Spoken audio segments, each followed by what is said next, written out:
Taxes are the only certainty. Will 20% of be part of society?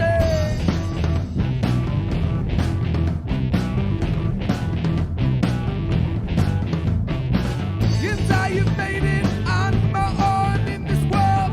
Will not to take care of time around a 2-year-old.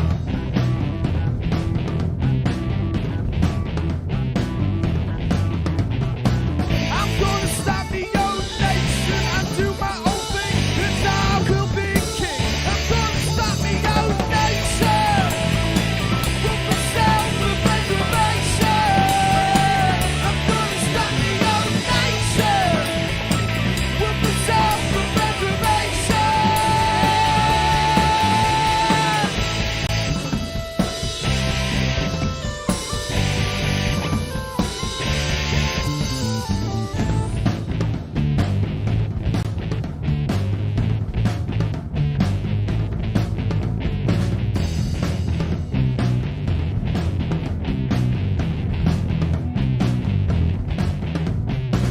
Well, let me talk a bit about the weather. You must admit it's not very clever.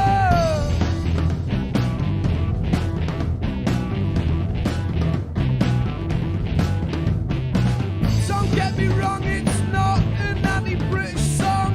Well, there is nowhere I would rather be wrong.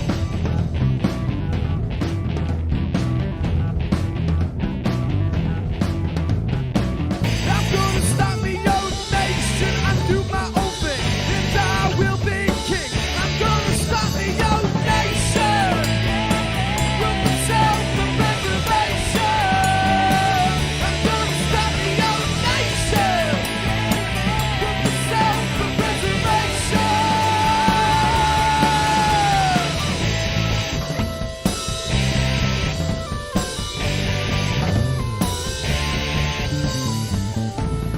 There are just a few things that I would like to say about the UK and how I think it has gone astray. Don't get me wrong, it ain't all bad. I love the crazy fads, like England always buggering up, but you know we're gonna win the World Cup. I'm gonna start my own nation with myself for preservation. I'm gonna start my own nation with myself for preservation.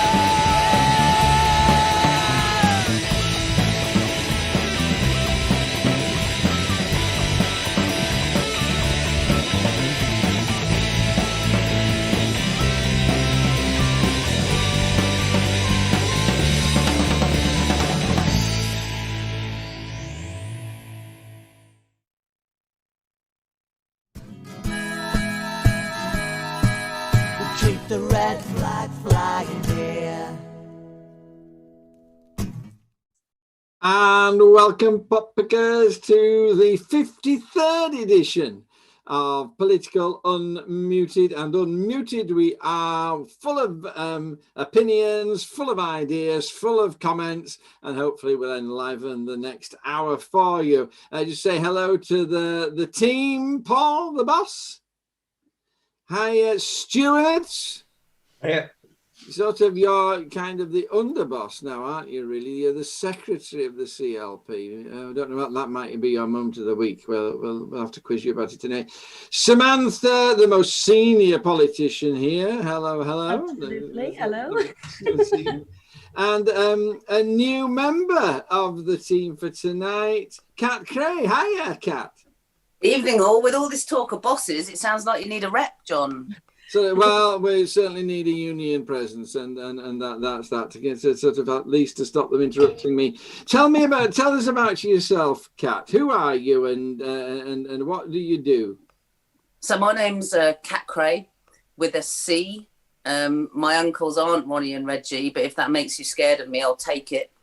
I'm a trade union rep for the RMT union on London Underground.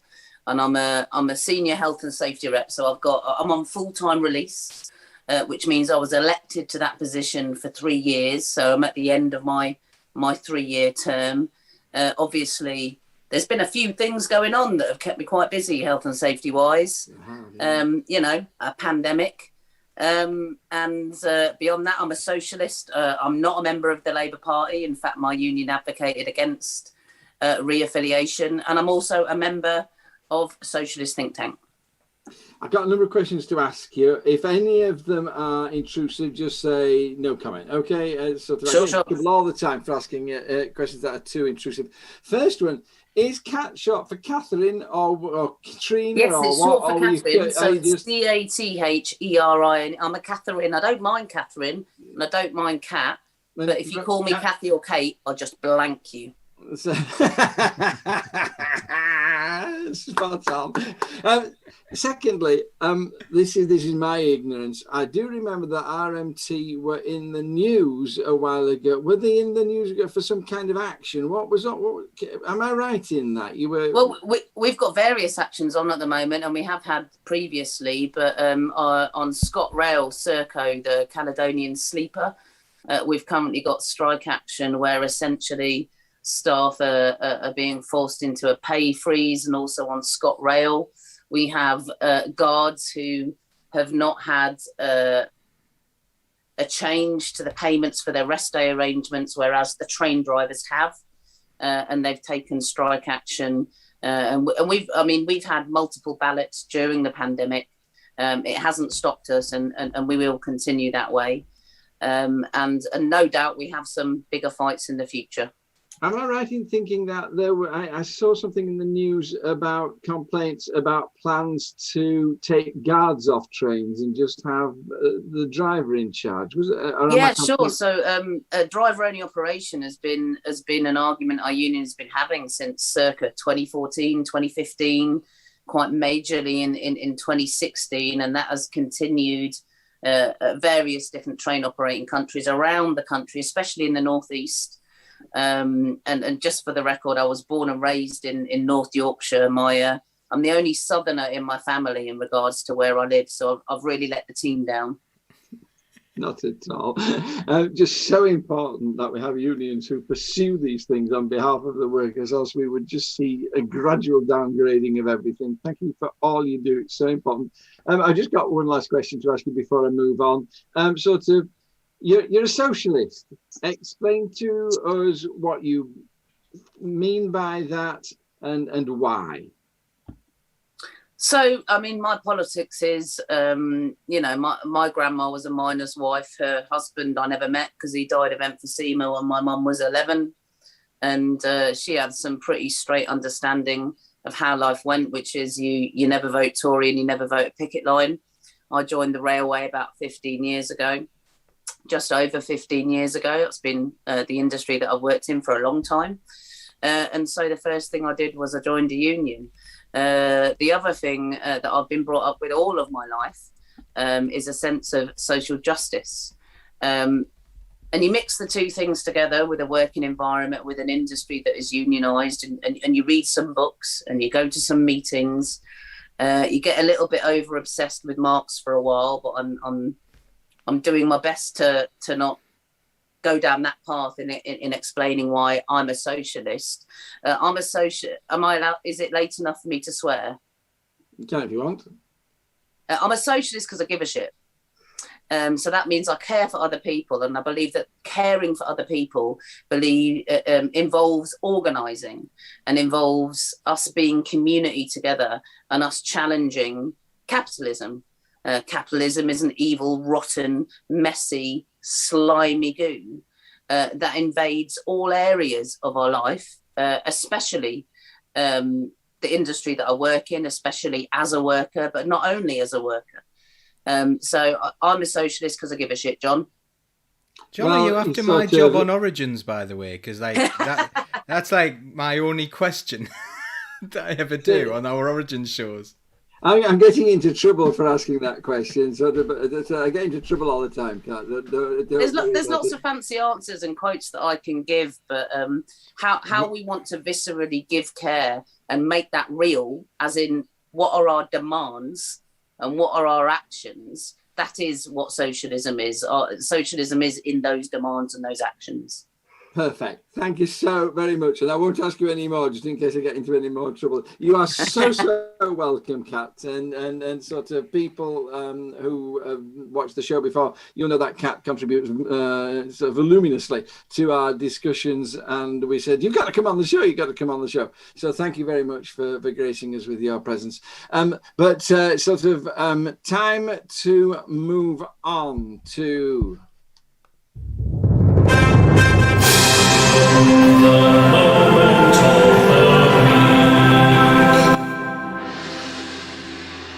My moment of the week. I don't normally, but I'm going to today. Sort of, we came in having our tea to sit down to watch the second half of the football, and I noticed that my mug was full of coffee and it had gone cold. So Barbara said, "You'll knock that over." My wife said, "You'll knock that over." So I took it out to the kitchen. I put it in the kitchen so I wouldn't knock it over. And while I was out there, this got. So she shouted through, "You've missed the goal." And I wandered back in and I said, "Well, don't worry, because they'll show it again in a few moments' time." And here's the thing, people. I don't want to sort of, seniority and all that. But the fact of the matter is I can remember a time when you missed the goal, you really did miss the goal. That was it. It was live on television. There were no replays or anything like that. You'd missed the goal. Anyway, it didn't matter today. And congratulations to the England team. Let's go. Moment of the week. Sam, what was your moment of the week? I attended my first proper council meeting and I spoke. I seconded a motion which put me in direct opposition to the leader and the vice leader of the council. So I've made my mark anyway. So it was about a road, and again, my socialist dreams didn't really. I didn't think that I would be making grand political statements about a road, but here we are.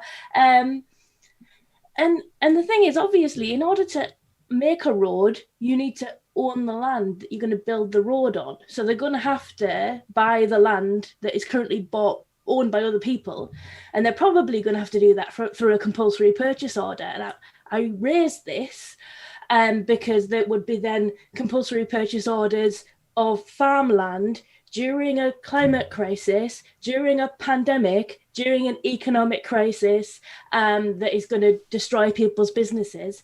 Mr. Bell, Councillor Bell, was like, "Well, we haven't done the compulsory purchase orders yet." And I was like, okay, so are we not going to be in a climate crisis or a pandemic or an economic crisis when you do that in 2 months' time? It was a bit of a weak response. But yes, I did the thing. I was almost sick. I was very nervous, but I did it. Congratulations. We've got to take the battle to the enemy now.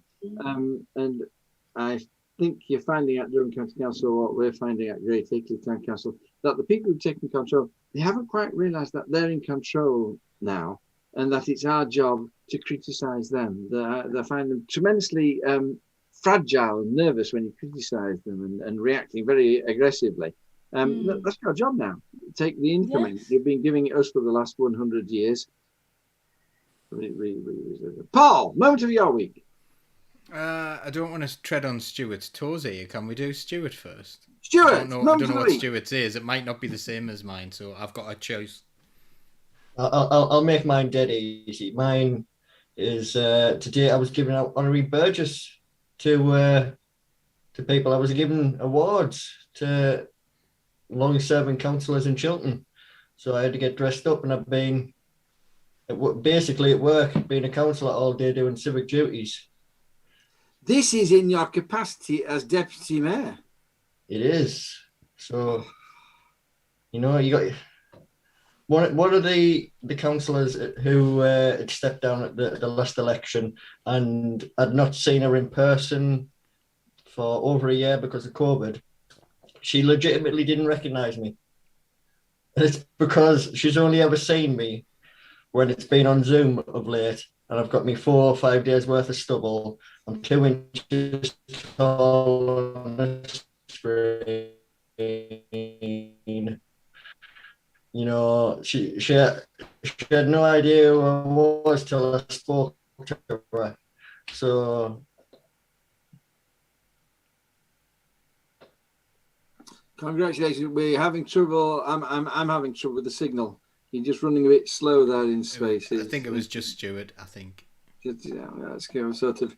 Nevertheless, shows how important a person you are, Stuart. But that's the joy of the radio shows I chair. All these people come on, give it a year. You're far more important than me, and I'm having to tuck my forelock to you. Thank you, Mr. Deputy Mayor. Paul, what was your moment of the week? Okay, so I went down to London to protest with the People's Assembly, and I was with Stuart and I was with Kat in real life, and it was great. It was really nice. It was a really nice day out. It was so strange being there with a group of people.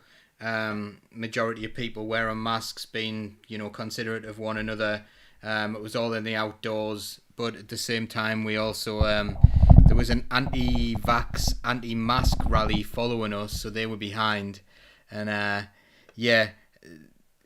So ours was kind of like big and vibrant, and it had like lots of music playing, and it had some smoke, and it had some flares, and it had flags, and it was all pretty good, and you got quite a buzz walking along with it, and there were some powerful speeches at the end, and saw some great people, carried some banners, that kind of thing.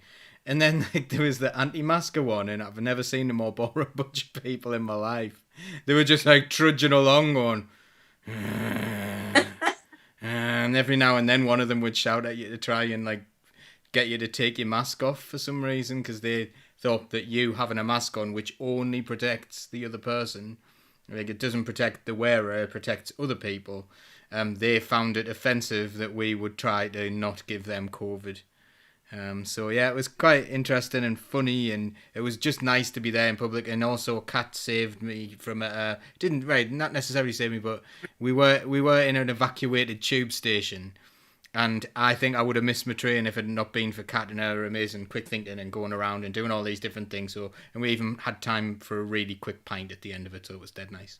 What were you protesting again? I was talking to my granddaughter, and about it came up, and sort of, I'm ashamed to say I wasn't actually quite sure what you were protesting about. What was it about? Yeah, it's basically just everything. It was there were a lot of people talking about Matt Hancock. There were a lot of people. Basically, it's just the workers throughout this pandemic are going to come out of the other side, and the workers are going to end up paying for this.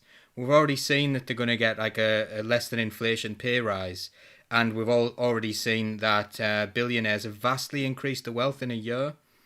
That's the situation in which we are. Nobody seems to be making that point. So I guess the People's Austerity feel that they are being the opposition to the government that we need.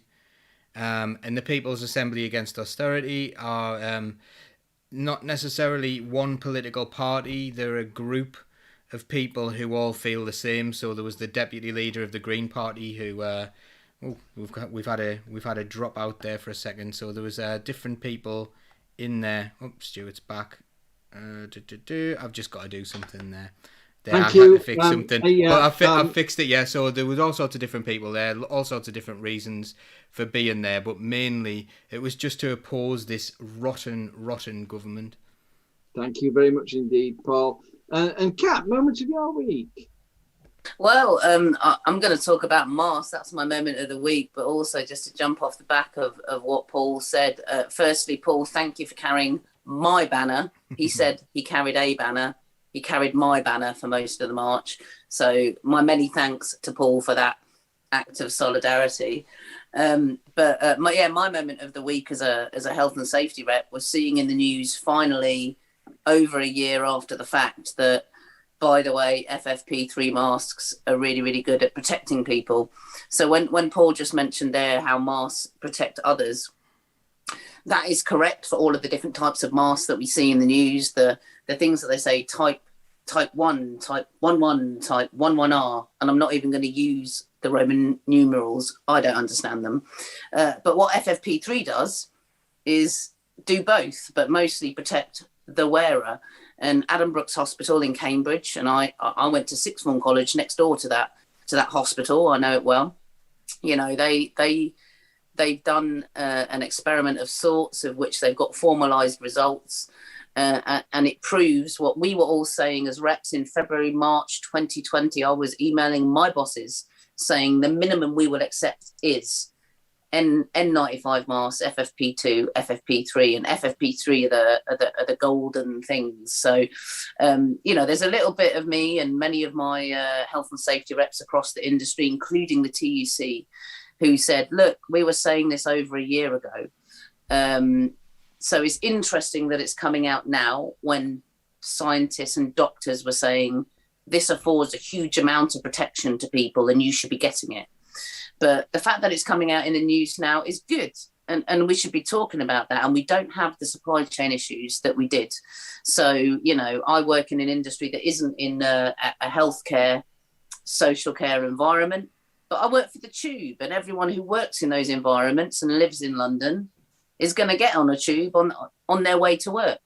And that's an indoor environment. So as much as it might be very boring to talk about face masks, when we're talking about face masks that, as this experiment has proved, reduces by 99% or 100% the infection rates in their workplace. Thank you. Now, Kat, it's mind-blowing. Tell me, you mean you're mentioning a whole load of numbers, which just bewildered me. How do I know when I'm getting a mask, how do I know what number it is? So first of all, you message me, John, and I'll help you out there. But for the most part, anything that you buy in a shop, is going to be a face covering. So it literally just is material that covers your face. If it is surgical or medical, it will have 3 or 4 layers. So 3-ply and 4-ply. And that's type IR and type IIR. Whereas an N95, an FFP2, an FFP3 is fitted. It looks a little bit like a really fat duck's beak. You see a lot of those 3M ones online, but that's just a manufacturer, and it's not just the mask that you buy; it's the process of putting it on. You know, I work for the railway. I'm not a doctor, so I'm not going to profess to be an expert. But it's to do with the physical difference between the masks. Is it doesn't look like a sort of surgeon's mask. It looks a bit more like it's exactly the mask that people wear when they're removing asbestos. So if you've ever seen someone working on a building site in a very dusty area, or you've ever seen someone dealing with asbestos and they wear a mask, it looks quite thick. That is more than likely an FFP3. Thank you. That is really useful. And I hope that listeners don't mind me quizzing you about that, because that's perhaps the most important thing we've said on this program for a good period of time. And the really, really easy way to remember it is everything but the FF ones and the N95 ones protect the person outside from the person on the inside. The ones I just mentioned, FFP2, FFP3, N95, they protect the person inside from the person on the outside. Thank you. And that's what makes the difference. Brilliant. Absolutely vital intelligent. But we're going to, sorry, Kat, we're going to move on. And now it's time for the big story. The big story this week, people, is Labour getting into hot water yet again. This time it's about free social care. And what's the name of the lady? Debonair Thangman? Debonair. It's Thangman Debonair. Tell us all about it, Stuart. No, Stuart. Debonair, who is the secretary, shadow leader of the House of Commons. Yeah. Well, apparently during a composite meeting at the Women's Conference, she had said that free social care for all would be a stick for the Tories to beat us with electorally and would lose us the next general election. Of course, this is alleged, but there was lots of people at this meeting apparently who have said this basically what's been said. and it's completely counter to the pledges that were made about, when Keir Starmer stood to be leader, and the promise to stand on the creation of a proper social care system for everyone. It's getting all tied in with disability rights as well, isn't it? And with the right to live independently. Is that a separate thing, or is it all just part of the same package? I think at this point, the way things are going, it's they're separate issues, but they're very much part of the same kind of mindset, where if anything costs money, the Labour Party don't want to know because we'll be beaten, with a stick for it. Or if we have any big ideas of, improving the world around us, we won't agree with it because we'll get, hammered electorally. Or if we want to fight injustice or inequality, we'll do that on the quiet because we don't want the Tories to beat us in an election. And I think it's part of that whole mindset that's, comes around with neoliberalism and this whole idea of the magic money tree. I mean, Samantha, this is, surely there has to be some kind of analysis of whether or not we can afford it. So is this just a Labour shadow minister being careful, or do you think it's Keir Starmer yet again reneging on promises that he made to us to get himself elected as leader? I think when you lead a group of people, the buck stops with you, and if somebody's sorry, it's a squeaky chair. I'm not letting off gas. It's his job to keep his MPs sort of in line, and if they're doing things which are embarrassing and give the wrong impression, he should be on the phone to them straight away and reining them in. That's what a leader does, isn't it? So, I strongly believe that as a Labour representative, I shouldn't be out there slagging off our leader. And it's taken a lot of effort at the moment because I'm just like, we need policies. What people are telling me on the doorstep, and as I am in my community, they're saying, I don't know what the Labour Party stands for. So when members are bringing us great ideas, we shouldn't just be allowing powerful people to write them off and water them down at every opportunity. We should be taking those ideas from our volunteers, which are our greatest asset, and building on them. So yeah, it's more disappointing news, I'm afraid, in terms of the way that the party's being managed at the moment. I mean, what happened at that women's conference was that they compensated any mention of free social care out of the motion proposed. Is this not an absolute backward step on what has been promised? Yes. Yeah, I think it is. And I think, if we've got the right to say we are the party of the NHS, we are the party of the minimum wage, we have to be the party for the national social care system, or whatever they want to call it. That's our next big thing that we should be pushing for. And if we can't be bold enough to say that people shouldn't be penalised for the illnesses that befall them because of their age, what are we for? Thank you. Paul, moving on quickly, excuse me, Samantha, that was worthy of longer comment, but we're running short of time already. Paul, the Labour Party has been getting into trouble at the Batley and Spend by-election as well, hasn't it? Tell us all about what's been going on there. Is that with the people who are really disappointed with Labour's position on Palestine, or Keir Starmer's position on Palestine?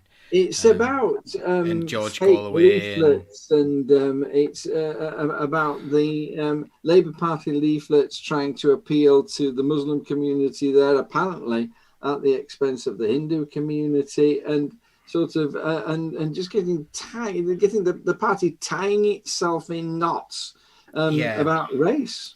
This is the problem, isn't it? If like so, I've spoken about this before. It's signposts and weather vanes or weathercocks or whatever you want to call them. If you try and go with the wind of public opinion is it's like a little mini typhoon, or like probably even a bigger typhoon at the moment. It's going all over the place at the minute. And that's how Labour are spinning around on these things, because they're like, right, okay, well, I need to appeal to the Muslim community today because I upset them yesterday. And then it's like, and so they do that, and then they like go and offend another group, and then they offend another group, rather than just picking a principled position, which would be like, you know, if you're a signpost, even if that opinion might in the short term be unpopular, if you think that's right, then you should go with that. Politics isn't about trying to get elected by chasing opinions. Politics is about shaping other people's opinions, or it certainly should be, with like, you know, you might know something that someone else doesn't know because you've listened to more people, or you've like kind of thought about this a lot more deeply, and you've got to like balance that by understanding where someone else is coming from and having that fit in with your worldview, and convincing them that actually those things aren't like, you know, they're not irreconcilable to each other. So this is what Labour are trying to do. They're trying to reconcile the irreconcilable by chasing around all sorts of different opinions, rather than having their own opinion, or I'm talking about their, as in the Labour leadership, because at the moment it's like that song from Hamilton, isn't it? It's like talk less, smile more, and they think that's how they'll get elected, by not saying anything. And actually what's happening is they're commenting on everything and upsetting everyone, and they just, the popularity that they had with the young people's gone, and with the Muslim community's gone, and with everyone's gone, and we're in a really, really, really big hole, and it's all part of this reneging on your promises and not having a direction. I think a case of, in this case, it was negative campaigning, sort of trying to win the Muslim community, by appreciating them and their contribution, but they did that because they upset them over Palestine. Because that's what the problem is on the doors at Batley and Spen. They're saying you totally threw the Palestinian people under a bus. You failed to support them, and people are very upset about that. And then Keir Starmer paid lip service to it in Parliament, and he mentioned something about Palestine. And again, he's chasing opinion. And now they're saying, oh, George Galloway won't do anything for you. Don't vote for him. And I think he's a chancer, an absolute chancer.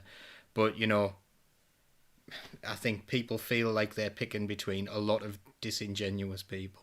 I think so. And sort of it's the negative campaigning that people reject. Last question on this, Kat. Paul mentioned Galloway. Do you think that is, genuinely, do you think that is anything other than an irrelevance in this election? I mean, I'm not a Labour Party member, but I'm also really not a fan of George Galloway, as someone that has seen how he's operated over 10 or 15 years. So I don't even think that he's just a chancer. I think that he's deliberately divisive, and he has a long history of repressing women's voices. So you know, he needs to make himself irrelevant. I think that he's a man with an ego that he can't let go of. He's not important. He doesn't matter. What he thinks doesn't matter, and actually what he's sowing in that community. And again, I'm not a member of the Labour Party, but what George Galloway is sowing in that community helps no one, and it nourishes no one. He's just like a school ground bully, and that's my thoughts on that, John. Thank you so much, and really spot on. I'm going to ask you one question. And really, I'll shut you up if it's more than a couple of words in answer, because we must move on. If Labour loses Batley and Spen, should there be a leadership election? Virtually yes or no. Paul? Yes. Sam? Yes. Stuart? Yes. Kat, from an objective, impartial stance? There should be one anyway. I don't really care whether Labour win it or not. Wow. That is comprehensive. Thank you for your answers, everybody. Okay, now, second half of the show, people.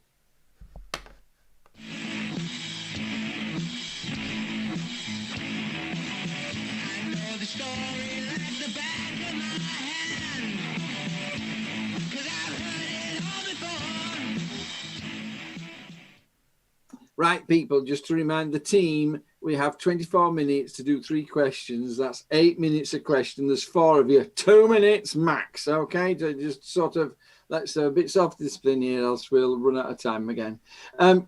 Kat, why aren't people responding with greater alarm to the Delta variant? Really easy to answer. They are, our government are not. So we have to think about the mundane, boring things, not the, you know, I'm deliberately not going to focus on Boris was doing a business deal with India, right? So in regards to the Delta variant, listen to the scientists. They have been speaking, but the mainstream press hasn't been covering it. But also don't fall for the vaccine solves everything. So the latest Sage articles published 25th of June, so really only a few days old, have said what the vaccine does is stops you getting into hospital, stops you getting really ill, but actually it only reduces by 33% your chance of giving it to someone else. So what matters is sick pay. What matters is what are our isolation agreements going to be beyond the 19th of July? What matters is the boring stuff, not the Boris did a business deal. That matters, but the conversation affecting us, real people right now, are not those things. And I'll shut up. Is this to do with living with COVID rather than eliminating COVID? No, both things, John, but the Delta variant is more transmissible. I have friends right now who are ill, who had both jabs, who are genuinely unwell, who work for the Tube.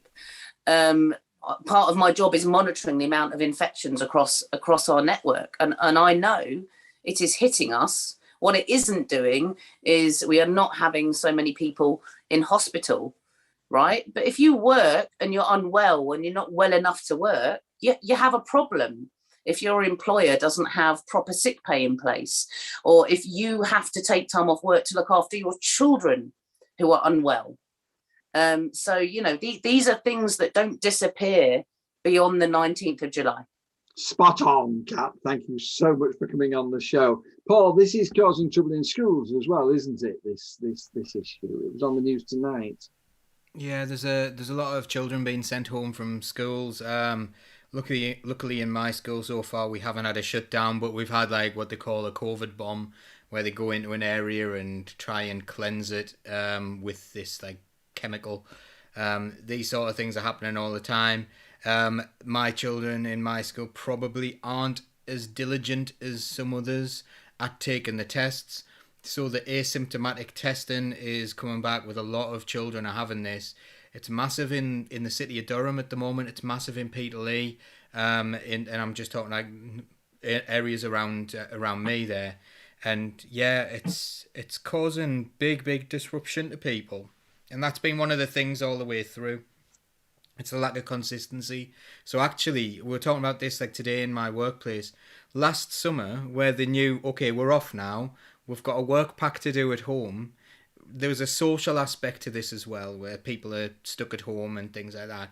But as far as consistency went, they may not have had access to a teacher, but at least they knew what they were doing, rather than coming in and then isolating. Like, there's one of my colleagues who's isolated 7 times, so like we've had to cover for him and what have you, and that's no fault of his, but there we go.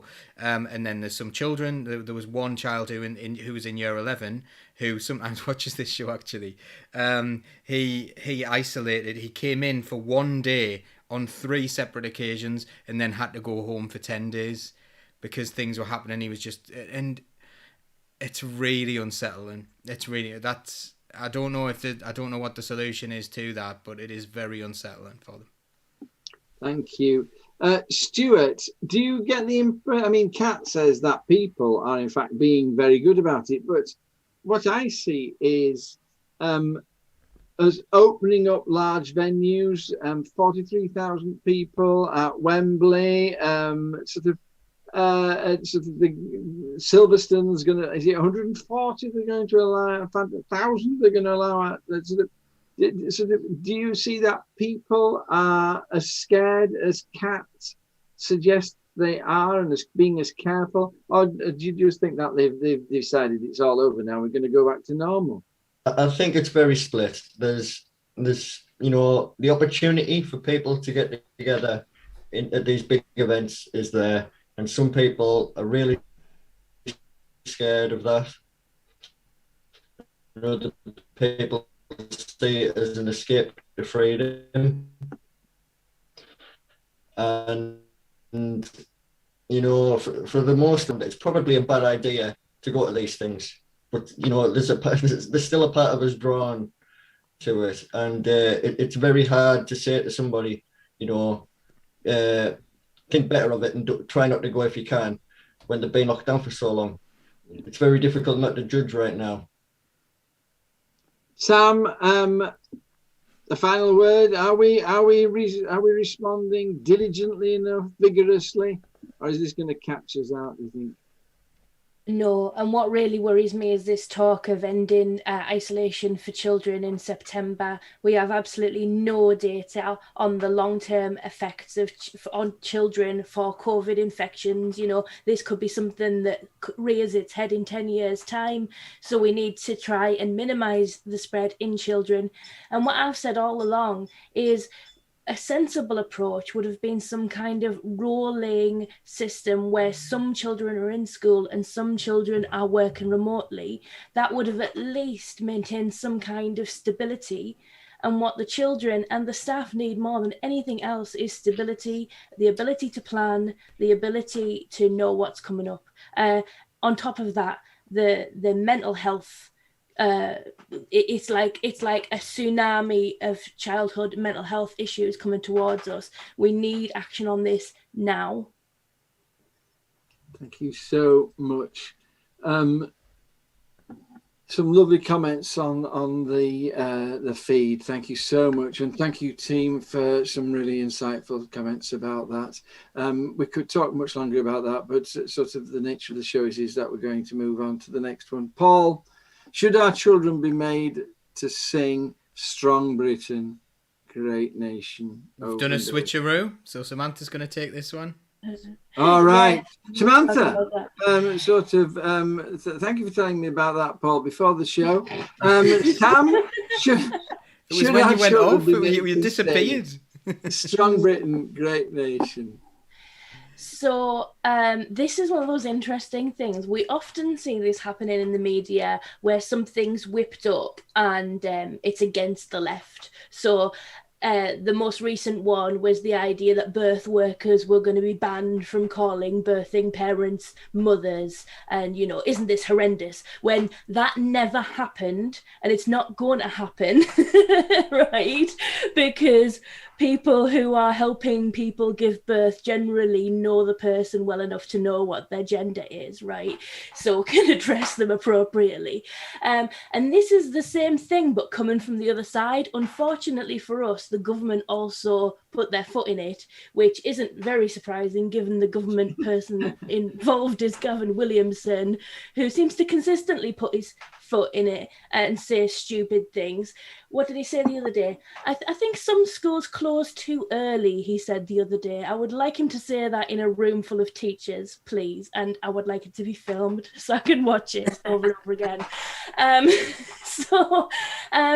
Yes, so somebody in the Conservative Party obviously really likes this guy, Cash, who set up this One Britain, One Nation Day and wrote this One Britain, One Nation song, and they thought it was a great idea, so they thought they'd tweet it out from the Department for Education Twitter accounts and things, and encourage people to do this song, which did sound like something that you might find on a North Korean TV programme.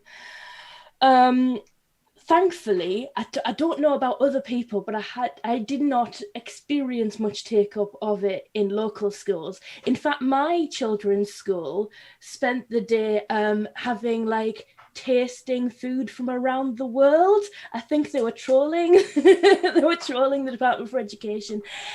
So yes, it was a bizarre thing, but let's not feed into this sort of media narrative, which is being whipped up to make us look at our neighbours through the side of our eyes and think of each other as weirdos. You know, I do think it's another one of these storm in a teacup type situations. Yeah, it did make me laugh. But again, Gavin Williamson, what are you going to do? Don't let him tweet. Right, well, I'll come to you, Paul, now. Do you agree with Sam? I mean, well, I'd like to play a little excerpt from the... Sorry, go on. I'd like to play a little excerpt from the song if anyone's interested in hearing this, because there may be some totally no context here for some people. This is a song that apparently we're meant to sing, which sounds very much like, say, if you did it from any other country, if British people were listening to any other country using these words, they would laugh at them. They would think it would be like, you know, something that you might hear in North Korea, and they'd go, oh, socialists in North Korea singing about this. They'd be saying things like that. But I'll let you make your own mind up about the words here, so...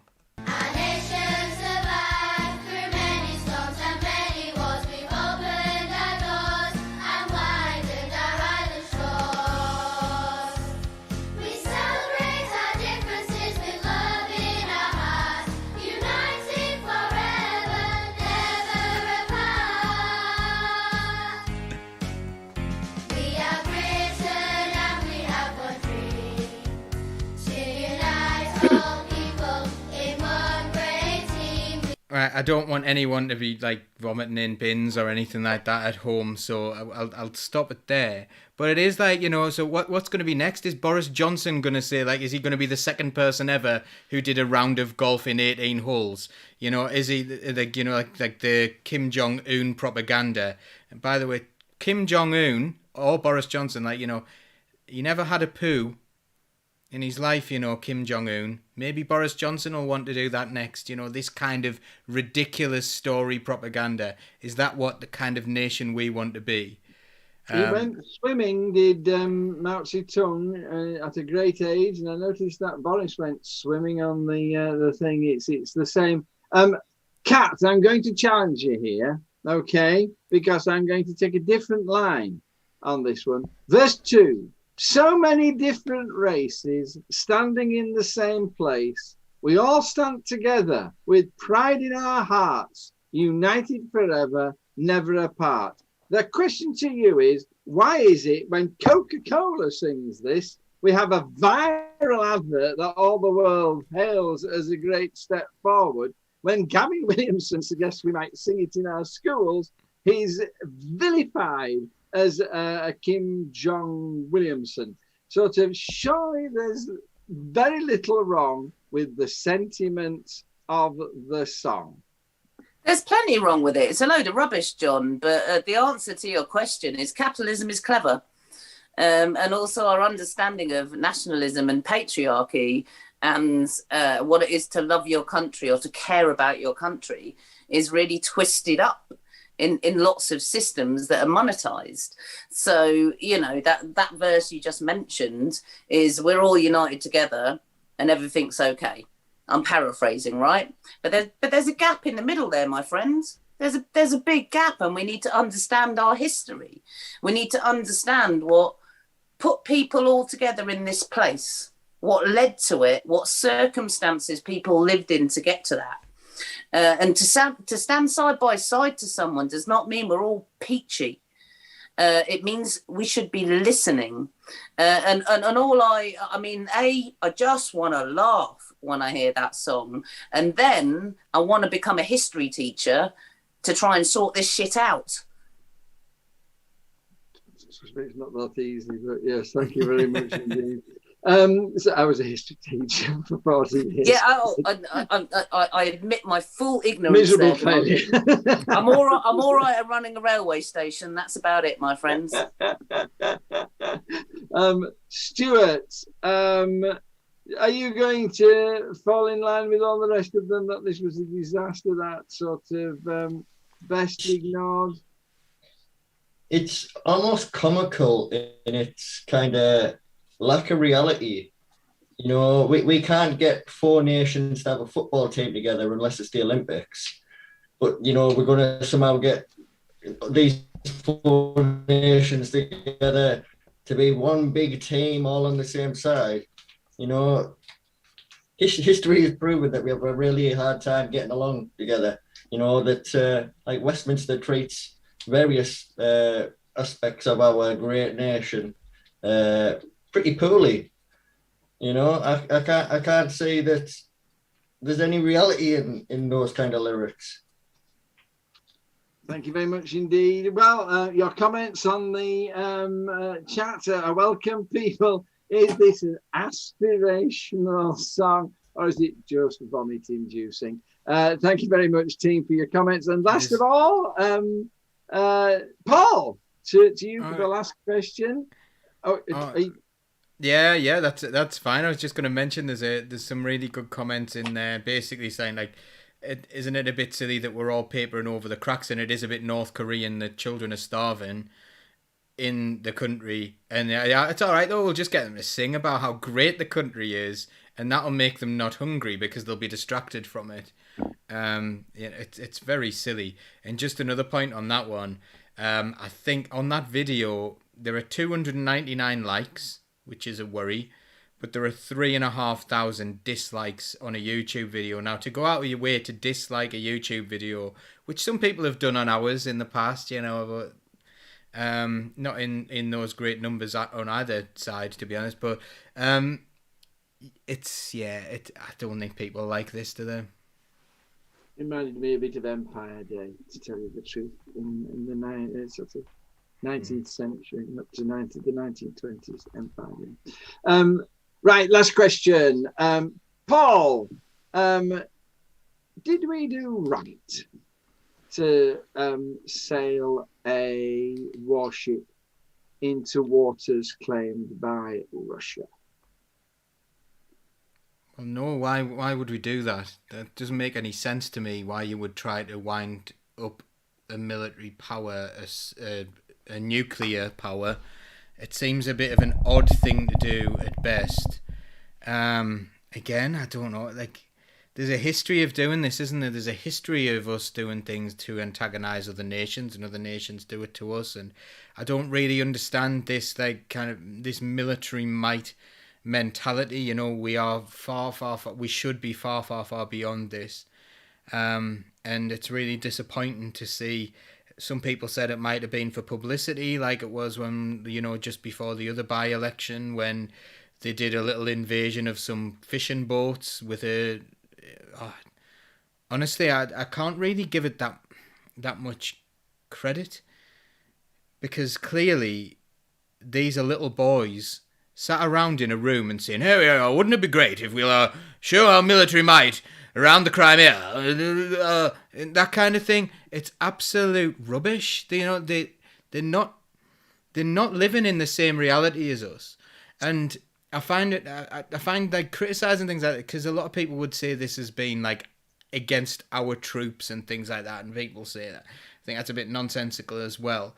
But I think from the point of view of anyone who's in the armed forces, who goes in there and says, right, actually, I'm going there to defend my country, and whatever like anyone believes on that one, there will be people in the army who go in there, and there'll be people in the navy who go in there who went, right, my primary goal here is to defend my country, and they'll be doing that for an honourable reason. Why would anyone do anything to put those lives at risk needlessly, whether that's going to an illegal war in Iraq, whether that's like trying to wind Russia up? You know, I don't necessarily think a war would break out over those things, but, you know, there's been some tensions over Russia and things, and even someone who was completely different to me in outlook and was completely jingoistic, why would they want to see brave people who only want to defend their country put in danger by the action, by just being silly? And obviously, like, I'll let someone else take the whole finding the stuff at the bus stop, but yeah. Thank you. Kat, you were applauding there, sort of. I mean, do you agree with Paul that this was an unnecessary provocation? Yeah, 100%. It's just obvious, right? So I think that if you're going to spend billions on military, or you genuinely want to have a conversation about the occupation of that area of the world, you don't happen to sail a big boat into it who accidentally happens to have a BBC reporter on it. I'm not buying it, mate. I'm just not buying it. I'm not wasting any more thought than I'm not buying it. You know, it might spur me to read a little bit more about those occupied territories, and they are occupied territories. It definitely spurred me to look into how much money our military has received during COVID, which is £2 billion more, and a significant amount more in the coming years. You know, when people have to live off a minimum wage that isn't enough to live off. I know what I'm interested in. I'm interested in people being able to afford to pay their bills and to save. I'm not interested in boats sailing where they shouldn't, journalists being where they accidentally, oh, that's handy, and billions of pounds being given to something that doesn't better my quality of life. It's just mythology, mate. I'm going to come back at you. Okay. Because, I mean, you said that these are occupied territories. The Crimea is an occupied territory. The shipping, the course it followed was a registered and recognised shipping lane. I mean, do you not think that when you get some jumped up tin pot dictator who is telling you that they have a right to occupy the Rhineland, who is telling you that they're going to close this canal, that they're going to take over this bit of land, and you let them get away with it because you think, well, maybe that will assuage their demands. That this is the thin end of the wedge, and that it's not wrong to show that tin pot dictator that in fact you will do. You will stand up against this. Do you not think that there's a need to stand firm at certain points? I think that it's a difficult pill to swallow when, you know, the M in the RMT is maritime. We have a significant amount of shipping members, that work these straits, that work other straits. So it's hypocritical when a government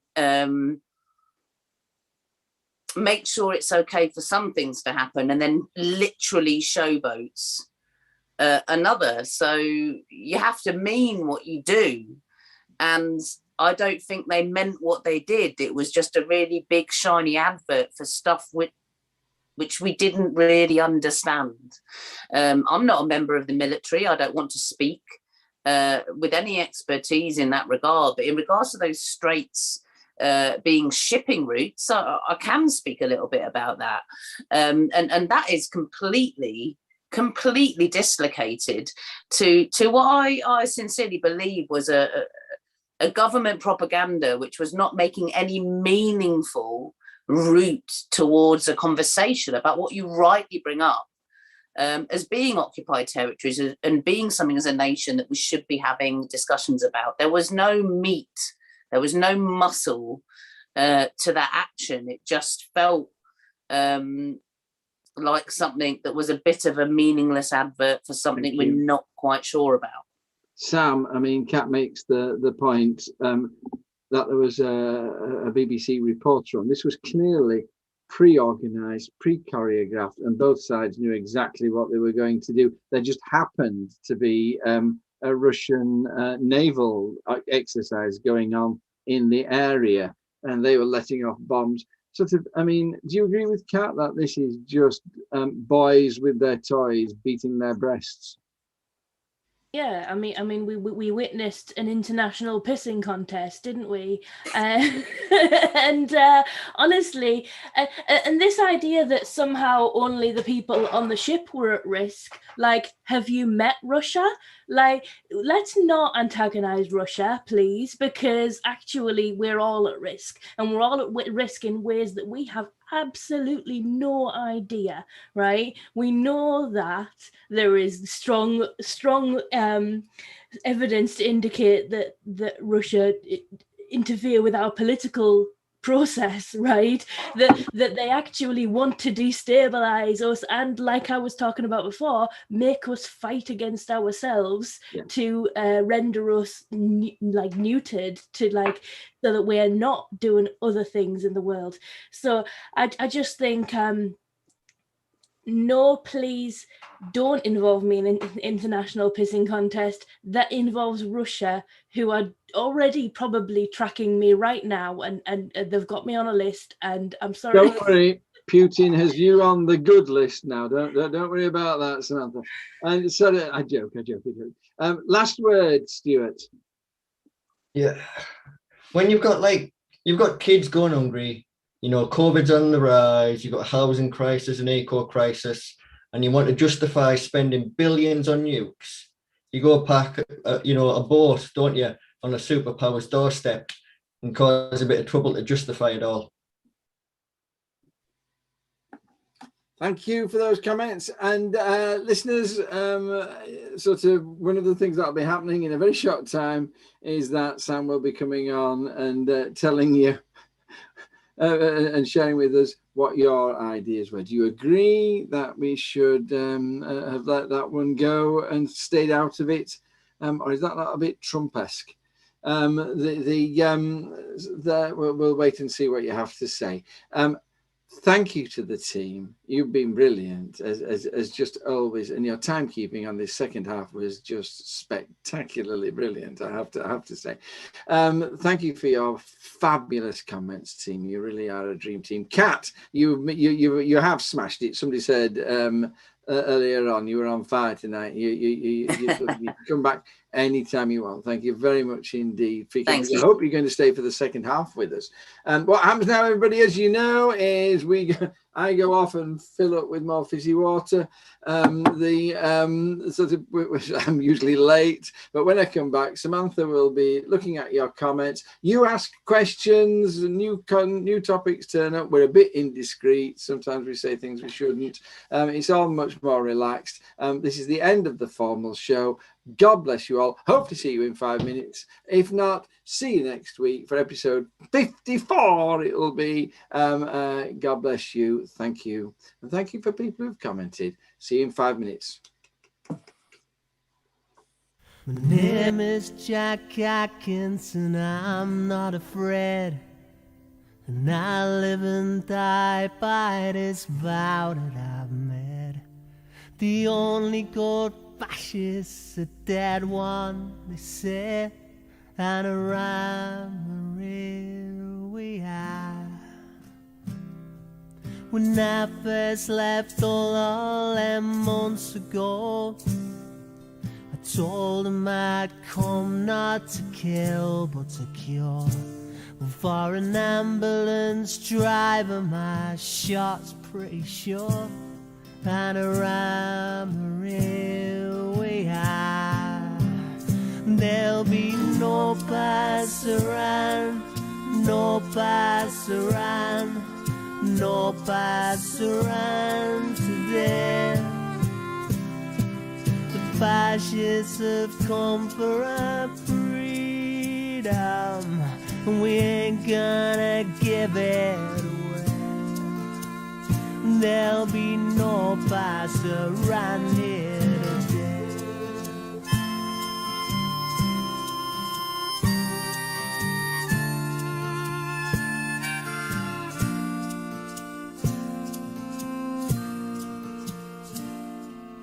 I told my mother, now mother, be strong, for the left way is right and the right way is wrong.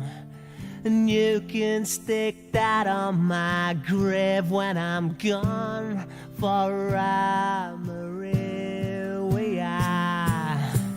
There'll be no pass around, no pass around, no pass around today. The fascists have come for our freedom, and we ain't gonna give it away. There'll be no pass around here today.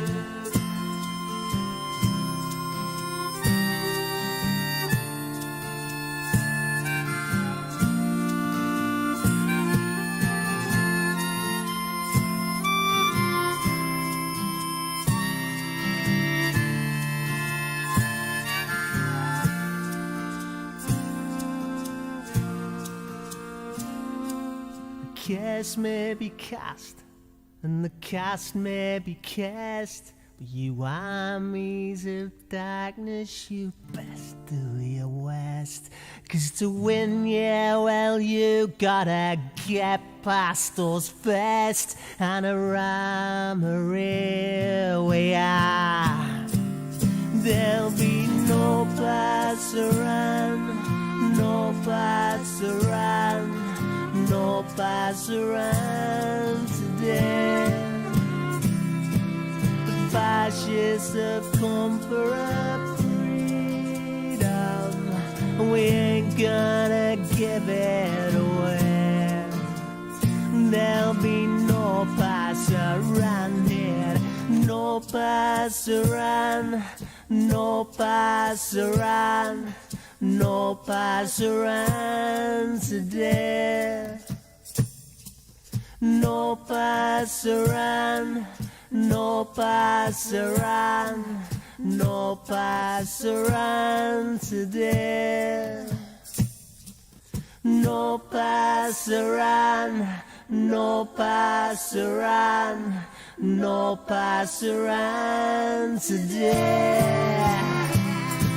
The fascists have come for our freedom, we ain't gonna give it away.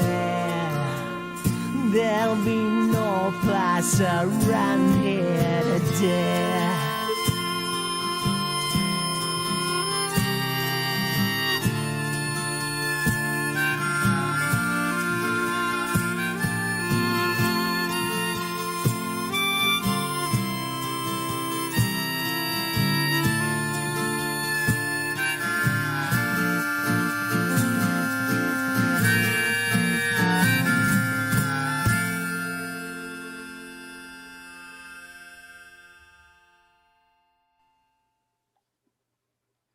So do I talk now? Or is there a jingle now? I talk now. There we go. This is the standard of professionalism you have come to expect on this show. During the intermission, I have WD-40'd my chair so that I don't have any awkward squeaky sounds. That's the problem with this microphone, is you never know. You can probably hear my neighbours 3 doors down with this thing. It's definitely no good when you're trying to have a meeting with kids. Anyway, lots of people commenting on, wow, the show seemed to have gone quickly today. That's nice, I think. Time flies when you're having fun, when you listen to us. I did make a cheeky comment because obviously I'm a big Cat Cray fan, and when somebody said Cat's on fire tonight, I was like, yeah, she's on fire every day of the year. You're just not usually watching her. I have put up the poster for the campaign that I mean, this is pure Parks and Recreation. I don't know if any of you have watched Parks and Recreation, but I'm feeling very Leslie Knope at the moment, you know, like, yes, I am backing this bypass, and because I am. Yes. I'm more Andy Dwyer, I think. I'm more Andy Dwyer. Yeah. Burt Macklin. Burt Macklin, yeah. Anyway. After I'm my ready, little I'm ready exploits to the do other the day. Burt Macklin jump anytime. I'm game. Can we do a socialist think tank ode? Because I'm game. Yeah. Yeah, let's have. I mean, I know Laura's going mad. I know Laura's not on camera right now, but I know she loves this. Yeah. Oh, I say I'd love to be a Chris Traeger, but I know I'm an Andy Dwyer. If we can just reenact the ice rink scene, I'll be happy forever. Poor John. He doesn't have a clue what we're talking I do about. know what Parks and Recreation is. I've watched Parks and Recreation, but I that's don't it know then. it well enough to be able to join in with the jokes about which particular characters you are. This is how I feel when people talk about football, John, so take that as a lesson. Talking about things you don't understand, I don't understand Neil Terry's comment. Thankfully, he said, see you next week, rather than pointing out it's a Tuesday. Oh. Okay, so see you next Tuesday is something people would use as C, the letter U. See the letter C. U, the letter U. next Tuesday NT. Paul, it's easy. There's a spectrum. One end, not so helpful and good. Other end, amazing.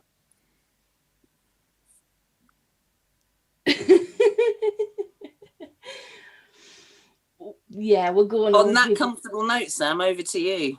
Yeah. We've been compared to Question Time. Neil says, Mark says, like Question Time, political unmuted goes too quickly. And Neil says, unlike Question Time, there isn't a silly question at the end. All of our questions are the top shelf questions. Neil's made a lot of good comments tonight, hasn't he? There was I'm gonna, if you don't mind, I'll have a search for one while you're chatting away. Yeah, search for questions. That's nice. Yeah, question. I don't know how any of you have felt about Question Time, about this new thing where they've got the audience that comes back every week, and like some of the audience members are getting like really big for their boots. Have you noticed that? They've obviously got their own little fan followings, and yeah, I mean it's fun. I like it.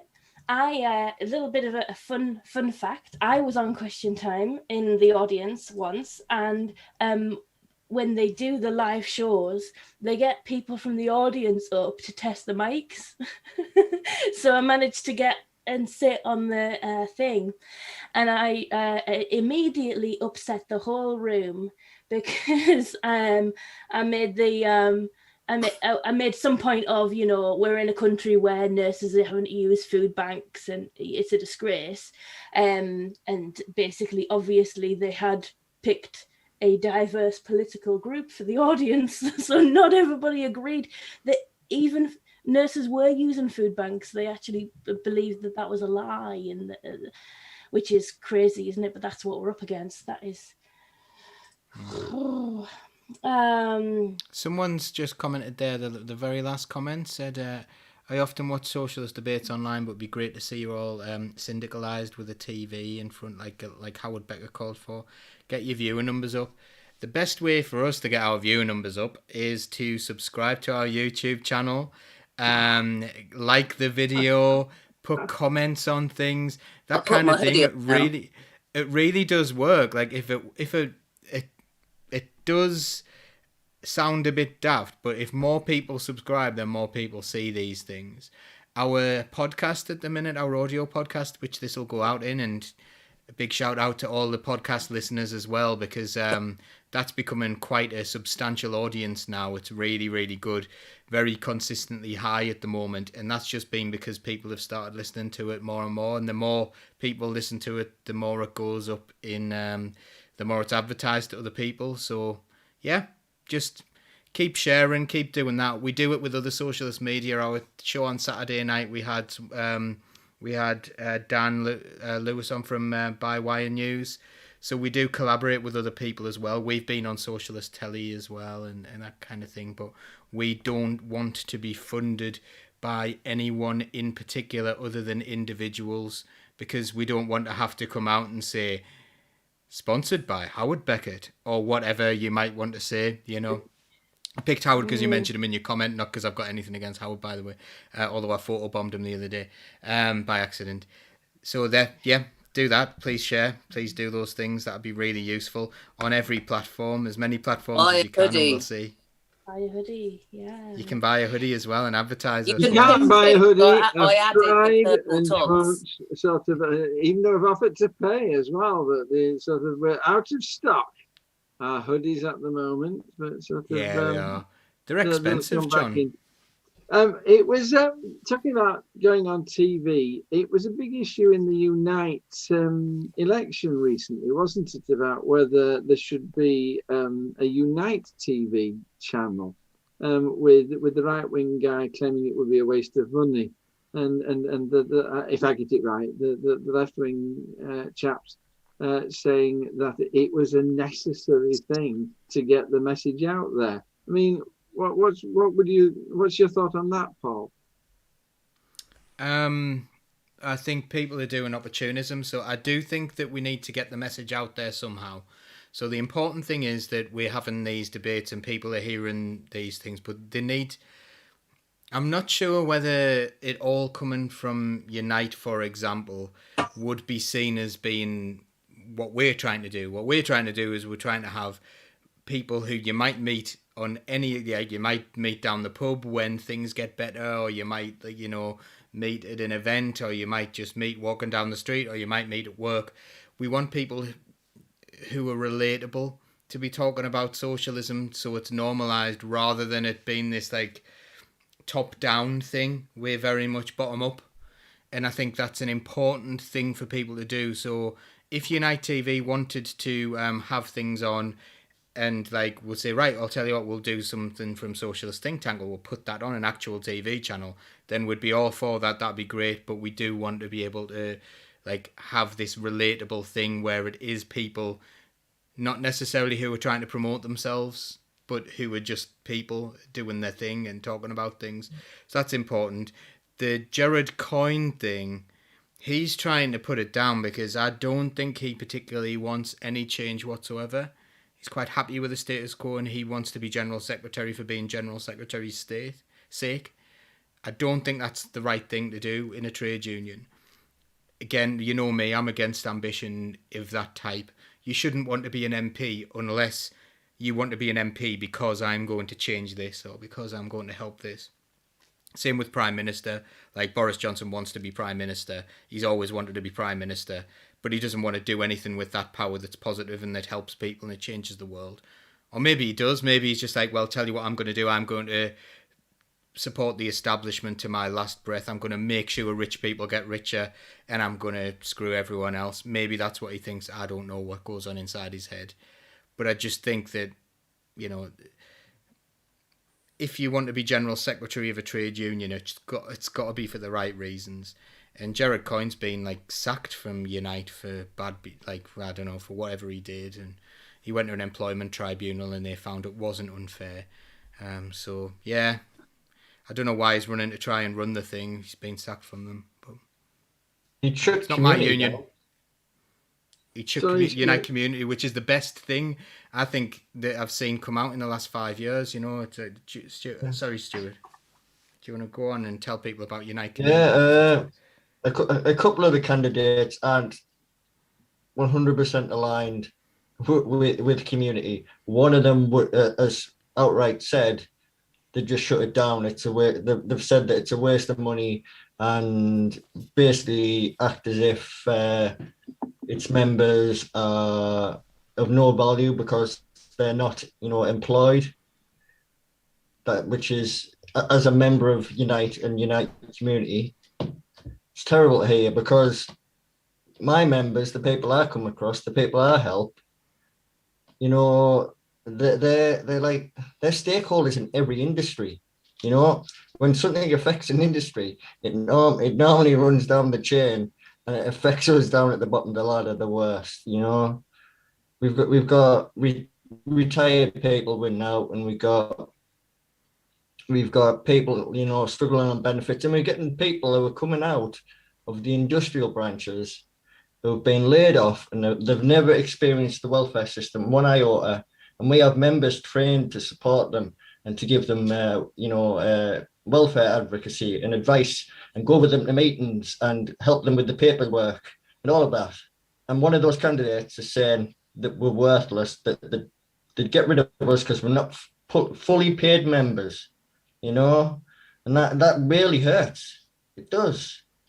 It's shocking. We're not fully paid members in the sense that we're not paying 15 or so quid a month, but we are paying £2.80, and for some of those members, they're on 50, 60 quid a week. That £2.50, that's a massive chunk of money to be part of a trade union and to do something and to be part of a positive change. That's a massive thing, and they're not expecting access to the millions upon millions that is in the strike fund.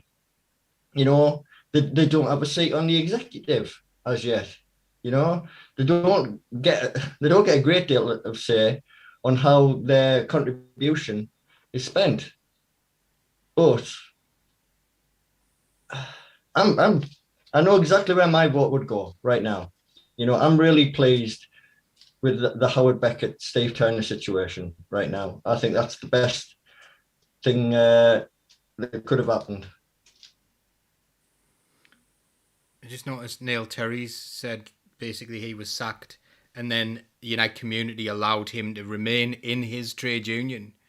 And what a thing is that, especially if you're an active member of a trade union and then you're sacked, and then all of a sudden you can't be in that trade union anymore. And Unite Community, what a brilliant idea, and it keeps you in. And you know what? When you get a job, you're going to stay in that trade union, aren't you? When you get a job, and then you will become once again a fully paying member, as Jared Coyne calls it. You know, it's so counterproductive, and people get things like long service medals in trade unions if they've been in there for a certain amount of time and done things, and you know, it means a lot to people. I think a lot of people, like, I identify with my trade union. I don't always agree with what my trade union position is, but I identify with my trade union. I feel it's part of who I am. I've been a trade union representative for a long time. It's part of my identity, NASUWT. It always will be. If I lost my job and then they were like, well, we don't want you anymore, obviously, like, that would happen. But what a lovely way to keep people involved in a trade union you care about. I think I've kind of got the opposite problem, because I am one of those dirty politicians with 3 jobs. One of the jobs is 4 hours a week, and and that is the job for which I am in Unite. And I'd rather be a member of Unite Community, and they won't let me. But my Unite branch is entirely, like, broken. Like, it doesn't seem to have any officers, it doesn't seem to have any meetings, it doesn't seem to do anything, and I'm there very keen to do things. But I think that's quite a common problem, because I've heard it before. But so yeah, that's a common problem we should talk about, Sam, because it's okay to talk about trade unions being rubbish in some things. It's really okay, and it's healthy too, and I hope that we have more of those conversations. And I definitely feel there is a disconnect, because obviously I think I'm more of a politician, although I am a person who enjoys eating, so I do have to do some work. Sam, you are literally a politician. I'll just, if this hasn't occurred to you, I'm happy to do the honours to point it out. So I'm happy to sort of, I think trade unions are brilliant, and I want them to work well, but there is a real disconnect between people who have meetings and talk about people like me, like I'm the problem because I'm just in the union for the money, they say.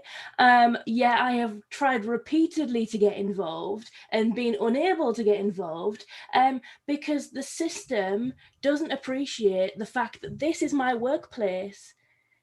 So I don't have a shop am I my own shop steward? I don't understand any of the systems, and there's no way for me to network or grow that type of my side of my business, you know? And there are so many more workers now who are isolated, who are working alone, and who might not, you know, it's not a shop floor where you know who the union person guy probably is if you need some support. That's not the way it works anymore. So if there is literally no structure in place for me, you know, I guess I phone somebody up if I need some support with something, but I don't even know what it is that I might need support with, because you have to have people around to talk about this stuff. I mean, obviously working 4 hours a week causes its own issues because I'm on a severely low wage, which freezes me out of all of the salary sacrifice schemes and all of the lovely things that the employer offers, you know. And I just think, oh, it'd be nice if I could have a bike. Oh, but it would take me 10 years to buy it. So yeah, it's complicated. Anyway, yeah. Lizzie says I am my own shop steward. Absolutely. I'm going to make myself a badge. Neil has made some really good points today, and he did actually say last week he was going to join Socialist Think Tank, and he has. Thank you so much, Neil. And yes.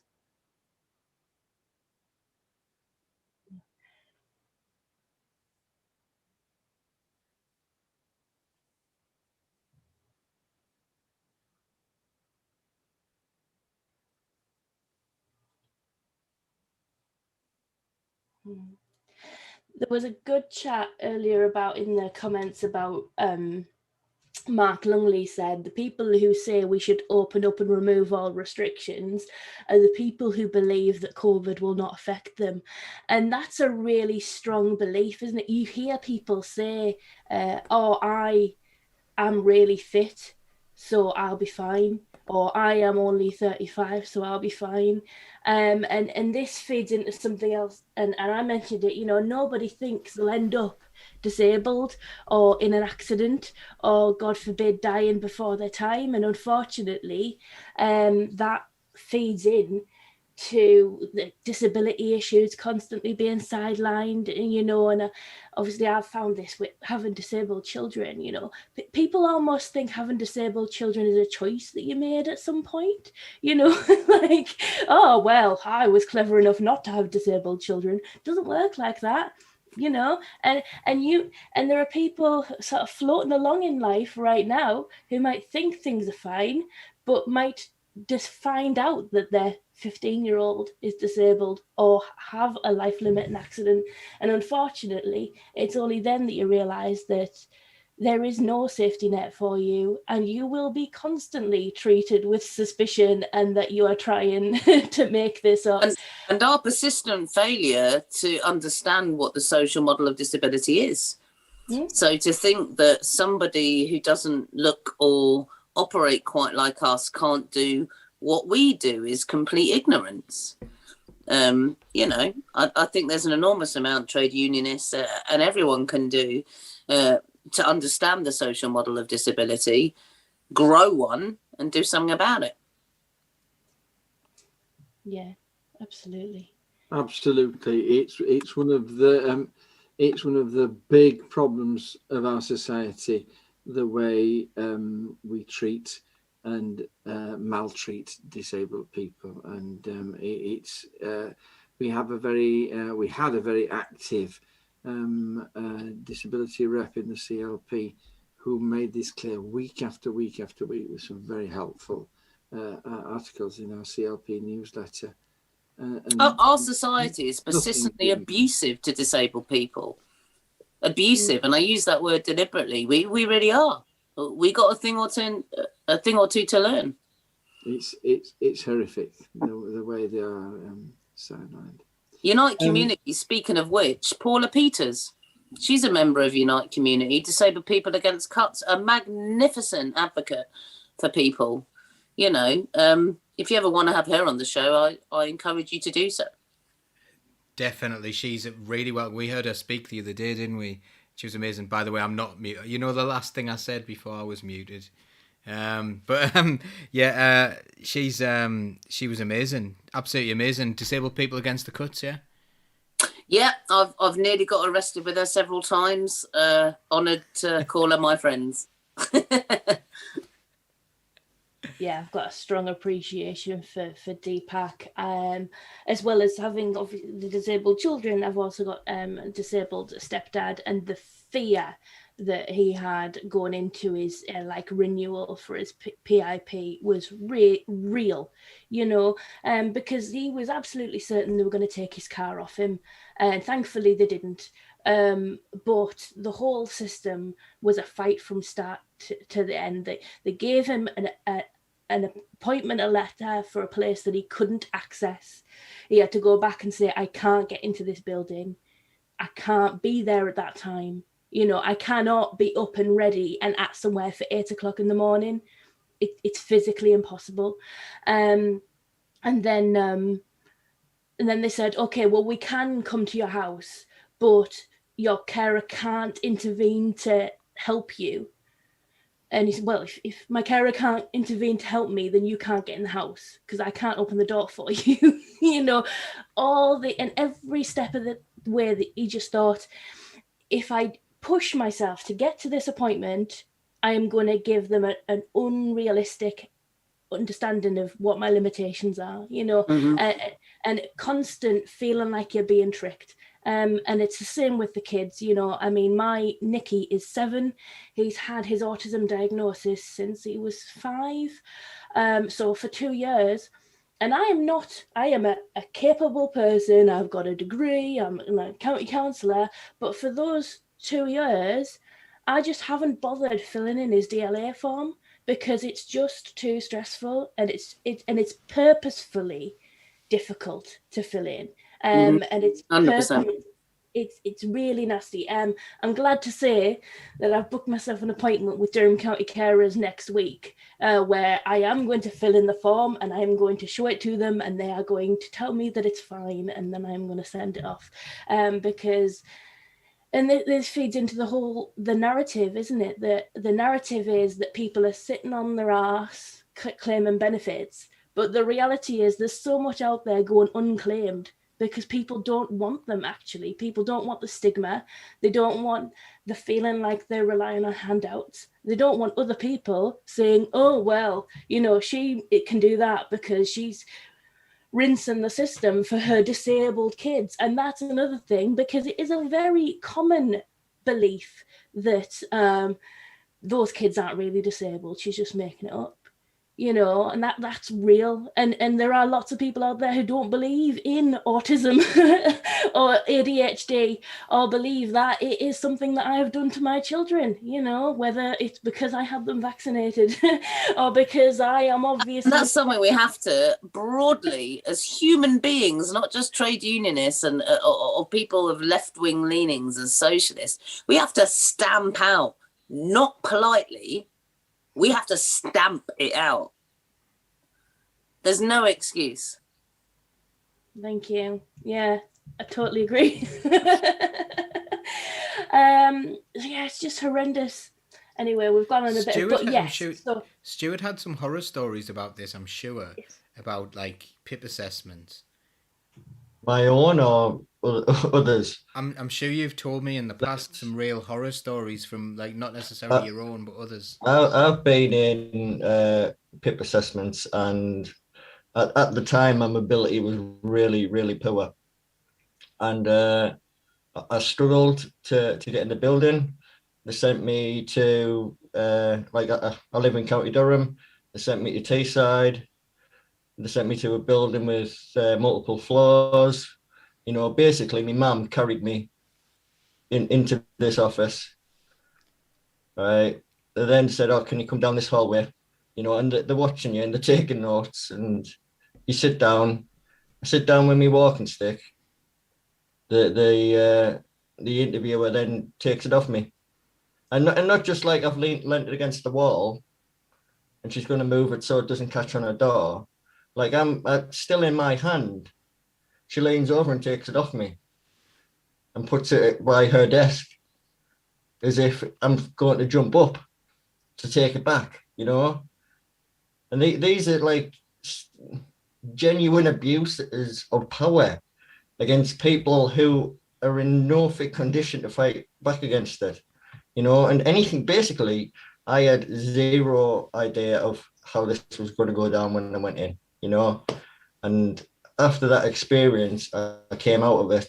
That's when I decided to join the Labour Party and, you know, fight against this garbage, because it is shit.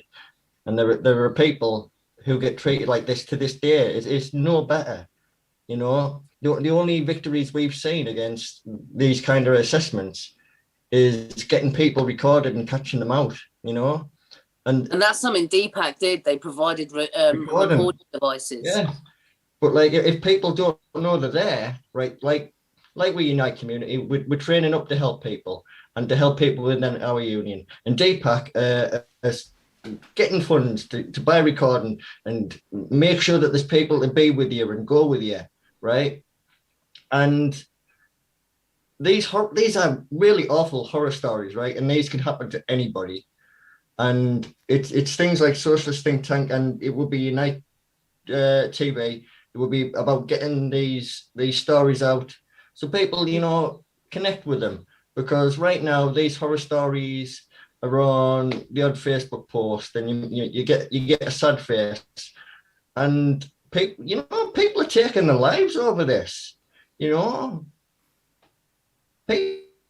are legitimately killing themselves rather than go through this again. That's how shit it is. Look at Tories.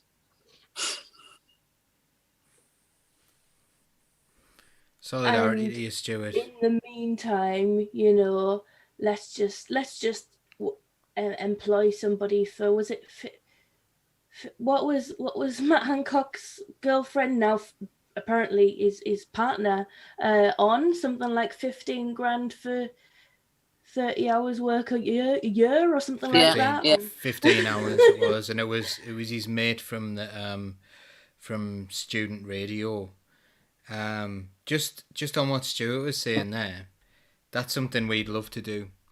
Tell those stories, get those stories out there, because I think the reality of it is the humanity in people, if they saw and heard these things from real people, I believe that people are on our side on this. I really do. I have to believe that people are on our side. I have to believe that more than half of people find this disgusting, find the way that the government treat them, and the money they spend, and it's actually cost them more money to do this as well. It hasn't been, we're all tightening our belts. They spent more money on taking money off disabled people and making them face complete indignity in these assessments. They spent more money on that. And we didn't mention this during the Thangam Debonair stuff, but the economic illiteracy, because I would never say taxpayers' money, it's public money. Taxpayers' money's a nonsense, and the Labour Party keep on saying it. It's not how money works. But anyway, sorry, I digressed a little bit. It has cost the public more to do these awful abuses on disabled people than it would to have just said, well, just have it. It doesn't matter. And you know what? People talk about like Benefit Street, and people talk about like people gaming the system and things like that. I would rather 100 people got away with it than one person who genuinely needed it was put in an undignified position. And when That's you look where at I this always am. It's minuscule. I mean, Sam has some data about actually how UC breaks down, and it is not as rock and roll and exciting and revelatory as you think it will be. It's poor people are poor. They're so poor that when they work, they rely on benefits, but also it's completely okay in the way it is that some people, because of the circumstances and who they are, means they can't work, nor should they. Therefore, they need some assistance from the state. There is no shame in that. There shouldn't be. And we have to fight every single little arsehole that tries to point a finger at those people, because that is abuse and that is not okay. Sorry, rant over. No, it's okay. We've all been ranting. It's dead appropriate.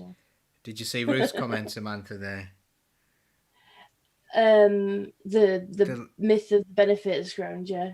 Yeah. She says Atos, who do the assessments, were paid £19 million.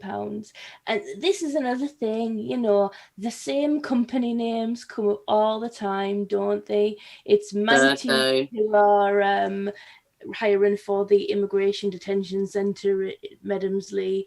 That, there's, and you just think, wow, these people are experts in everything. No, that's not true. So why are they getting all of the contracts for everything? Oh, well, it's just obviously they've got some kind of access to the government. It's just rotten to the core. But I think there is something to be said about that, giving people a platform and getting people to speak face to camera about this stuff, because the reason these myths perpetuate is because the system is so successful at othering people. And when you see people as a human being, you can't get away with it. So we had a really positive outcome a few years ago in my town, small town, northeast. There was a young man who had been trafficked into the country and forced to work in a cannabis farm, and he was rescued, but he was a child at the time, so he got put in foster care.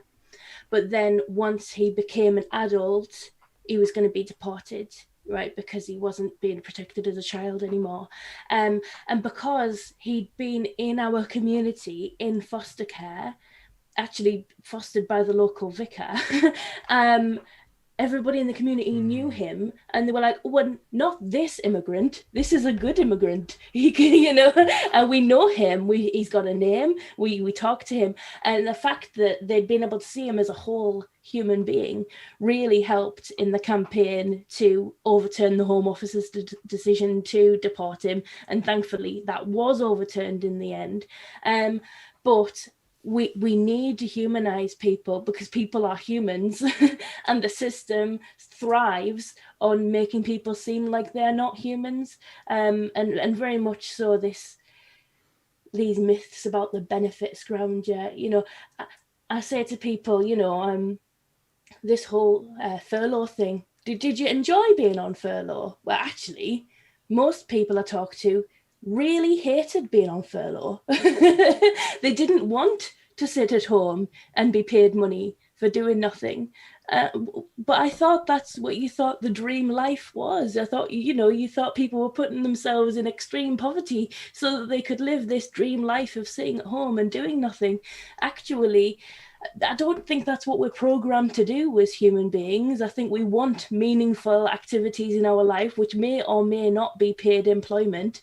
One of the biggest crimes on universal credit, of which there are many, is that it actually limits how much you can volunteer in your community, which I just think is an absolute disgrace, because not everybody actually, don't tell the media or don't tell the government, but not everybody needs to be in paid employment, right? It's not something that, it's not, it doesn't have to be everybody's goal in life. We could also quantify it as unpaid labour, parenting, for example, being the primary carer for somebody, which in equivalence would be a paid role. That doesn't mean it should be, but it means it holds the same value in our society. And anyone that tries to manipulate us into thinking otherwise is a massive knob. Absolutely. I will come to Stuart. I always make the joke, and it's a joke, but it's half a joke. How come when I clean my house, it's not a job, but if I pay somebody else to clean my house, it's a job? What's going on? Go on then, Stuart.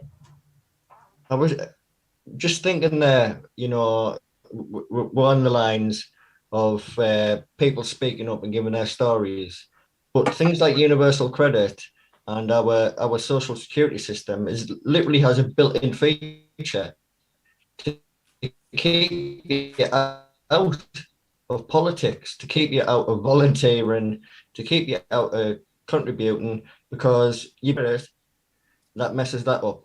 You've not got a job, but you're going to volunteer, and they go, no, you're looking for work.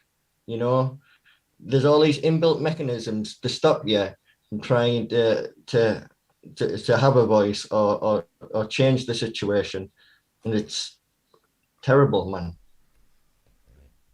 And that was exactly what I found at the time. I was running a non-profit organisation which was staffed mainly by volunteers who were parents who did not want to go back into the workforce yet because they could get away with it, and actually volunteering and supporting other parents was giving back to the community in another way, and actually giving them skills to re-enter the workforce later on down the line.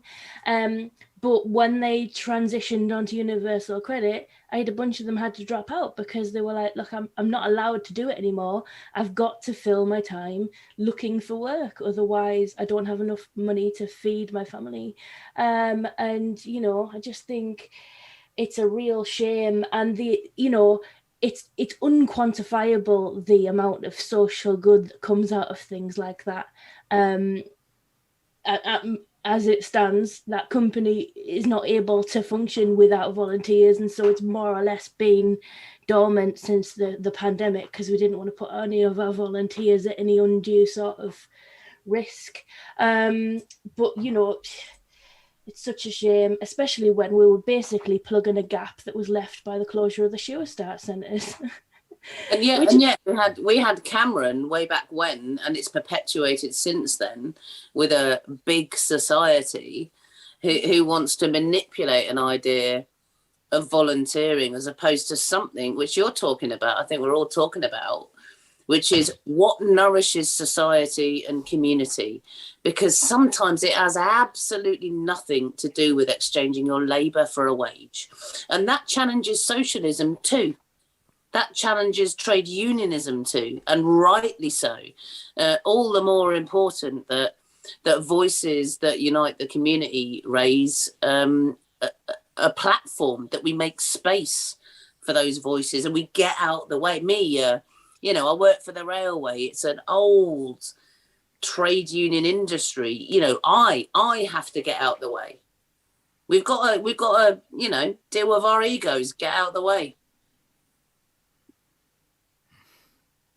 Our audience as usual are on fire, like on the comments that are coming in. It's so good that they're on the screen, because you don't see necessarily what I see, but it's so good that they're on the screen all the time and people can read these, because like there's such high quality. We've got such a great audience. I love the one that Mark puts there. We need to start thinking about the need for everyone to be in paid work as artificial intelligence and robotics take over. Now, I don't know what it's like around you, Kat, but at the moment in the Northeast, we're having an awful lot of Amazon warehouses open up, and they're generally welcomed very positively by people who say, oh, well, this is brilliant because there's going to be 2,000 jobs there and there's going to be 1,500 jobs there. But it's part of Amazon's business model to be like mechanized and to remove the jobs. So this is not a long-term good thing for employment in the Northeast. And this is just going to progress as you can do more factory jobs with a robot, as even things like people have got those Ring doorbells now, and the Ring doorbells are basically acting as their CCTV, so they don't need an extra person to come and fit some CCTV, just things like that. So it is something we need to get past, this narrative of your life is only worthwhile based on how much money you earn. It's always a real common thing that happens to me. If I get out into the big wide world and I bump into some people in a bar, they'll often ask, one of the first things they ask you is sort of, what do you do? And it's almost like some people ask you, what do you do, from a curious point of view, but there are people who ask you what you do to decide what you're worth, isn't it? And it's so strange having that conversation. And it's some kind of strict, weird equation that I don't think most people understand, nor should we, because it's a load of bollocks. This equals your value. And you're like, really? Because, not myself, but you, Sam, you're raising a family, you're politically active, you're involved in your community. And in order for you to do and balance your life that way, you're doing a number of things. And I think you're a superhero. Oh, when you talk about Amazon factories and we talk about manufacturing, firstly, as a health and safety net, some of the most serious long-term injuries happen in the manufacturing industries. Plus, also, you have, with Amazon, the seasonal aspect of that. So it's not long-term permanent employment with a pension, because that can be what benefits a particular person throughout their life. But you know, if you see, or people who don't know what I'm talking about, if you've seen a movie called Nomadland, right? That'll give you a clue. Have a look into the stats of serious industrial injuries in warehouses. Have a look, and then look at Amazon's operating model. Look at how they've been shot down with particularly in the States, but all over the world, with how they try to unionize. Because if you look at a business that's actively trying to stop people unionizing, there's a clue there, my friends. I'm not going to spoil it for you. Take a wild guess. But you don't need a union in Amazon because you can always No, like your issues. I'm just such a nice employer. That's what they all say about me. It seems to be a theme of this evening, doesn't it? Advocacy. Whether that be a trade union or, you know, this or anything else. It's about advocacy and the right for that and the need for that to exist. If you talk about like the trade union thing as well, about you don't need the trade union. It's what Brewdog said, wasn't it? Well, we don't need a trade union because we're such great guys. Such great guys. Great guys. Great guys. Specifically guys. Specifically very great guys. We don't need neutrality. Yeah. Hey guys, don't worry about that. Don't worry about your employment conditions. We'll sort that out for you. Great guys. I was earlier on. I was mentioning about the audience being so good, and when I was asked the question, I wish I'd said this. It was the one about earlier on when we were talking about when John was trying to get from me the kind of negative campaigning that Labour had done. Anne-Marie Collins, who, you know, made some really good comments tonight, said this: Starmer has alienated so many from the party. Black Lives Matter, when they came out in the support of the human rights of Palestinians, winning in praise from vile racists like Farage, throwing grandparents, parents, carers, teachers, doctors, nurses and our younger generation who were members of Extinction Rebellion, agreeing with Johnson and Patel that they should recognise them as a criminal organisation, calling them extremists and stopping the free press. The free press know the mouthpieces of the Conservatives' lies and propaganda to divide and conquer and keep them in government. Still, it got him the seal of approval he craved from Murdoch. Then our LGBT community by attending that bigoted homophobic church, and one of his front men despicably saying if Labour lost Batley and Spain, it would be because Muslims like anti-Semitism, and Starmer hasn't even sacked him. I've got more in common with most of the Muslim community that people are talking about than I do with Keir Starmer. And I'm a gay woman, so that's saying a lot. Mm. Are you saying that Keir Starmer is actually secretly a gay woman? I mean, I wish that, you know, that might entice me further. I'm saying that real people have real conversations and that fake conversations stick out a mile out. That's all. You know, genuine conversation, the building of community, and actually the politician, the sister, I'm so sorry that I'm not very knowledgeable about Labour politics, but I feel protected in that way that I'm not. But the woman that's standing, she's a gay woman, right? Yes. And the way that she's dealt with people, I felt has been pretty fantastic, to be honest, considering the amount of bullshit that's been fired at her from her own party and from people outside her community. She cares about her community. That's obvious to me. And then there's just an enormous amount of spin. Again, I'm not a Labour supporter. I'm not a member of the Labour Party, but I am a Labour voter. What stands out for me is that why is her voice being dulled? Why are all these people getting showboated in front of her? And also Galloway can just do one because he's always just tried to get in the way of things and shut women down. Again, that's from personal experience of him over a decade. He can just get out the way, but the Labour Party need to step back and let her be the absolutely competent activist that she very clearly is. I might not agree with all her politics, but give her the room. Make room for her.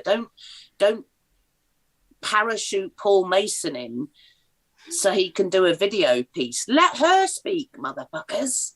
Yeah. It's Have they interesting. sent Mark's Peter just Mandelson said down this this as well. time? Yeah. Well, we've been reliably informed that Mandelson's in charge of the entire party at the moment. Mark said, sadly, she dropped the ball on there's the no magic money tree rubbish. Now, she actually, the Labour Party candidate there, said she wasn't political. She wasn't particularly political.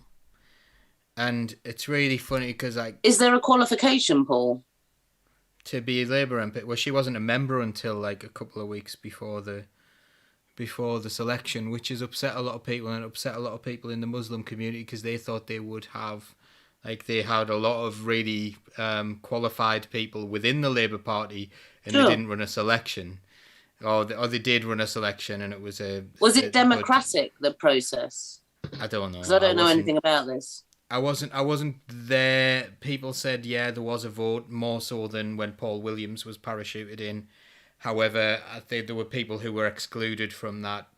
Local people thought, Sure. well, actually, should at least be put in front of members. But she did say she's not particularly political. And I think that's probably why she's made the magic money tree comment, because it's just like, it's what conventional political wisdom, if you watch the news in this country, is completely incoherent.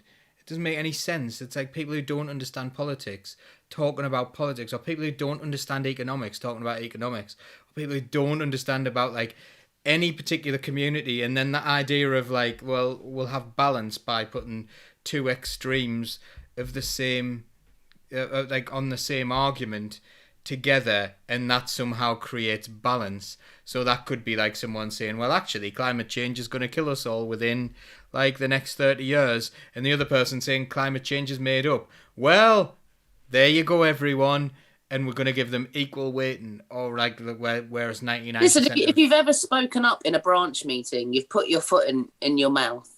So, I want to also offer some kind of forgiveness and acceptance that people say the wrong things, but I want to see what they're about by their actions, which is what I see with you, Paul, which is what I see with you, Samantha. Again, I'm not a member of the Labour Party, but I see in your... Listen, you marched with me on Saturday, Paul. Sam, we've marched together at Durham Miners Gala. We have also memorably drunk and sang together at Durham Miners Gala. Like, I've seen what you do. And I hope that there's room for a comment either, maybe she is full of shit, and therefore we should find her out on that. But we should also not judge her, not burn her down for one thing. I would hope that we're bigger than that. And I certainly know Galloway isn't big enough to step back. So just ignore people like him. Just honestly, they're dull. They're uninteresting. You don't even need to moan about him. He's just not relevant. What matters is that community and what that community thinks, which is none of my business, but I have a heart and I care. Yeah. And I think I've intentionally, like you, Kat, I've listened to Kim speak. She seems really credible. I've just got a good feeling about her as a person. I've obviously read things that have come out from the CLP, and I was angry about the thing that she just joined just before, but then there are other circumstances surrounding that. Her membership of the Labour Party may have stopped her from doing her work at the Joe Cox Foundation, so it's very, very complicated. What we need... It's also allowed to be a rubbish excuse, but she turns out to be a good person anyway. Proof's in the pudding, hey? Yeah. And what we need to remember is, we do not have a system which is free from misogyny, right? Whenever a woman stands, it's this whole Ginger Rogers, Fred Astaire thing. You've got to do everything that a man does backwards in high heels. And unfortunately, on the left of the Labour Party, there is terrible health and safety, Sam.